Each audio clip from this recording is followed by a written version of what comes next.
Hi guys, welcome back to my channel. Today I'm going to show you how you can delete or remove debit card or credit card from Facebook. So let's try open the Facebook first and then tap three stripe at the top of your screen.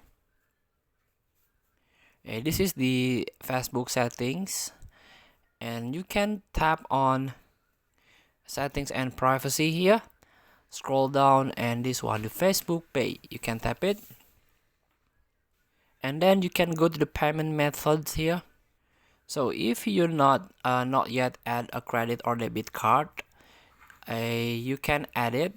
But if you already added the payment credit or debit card, you can delete it or remove in this option. In the payment method, you can remove a debit card or credit card that you have. So feel free to try. Thank you for watching. Don't forget to comment, like, and subscribe, and so click this button below. See you in the next video.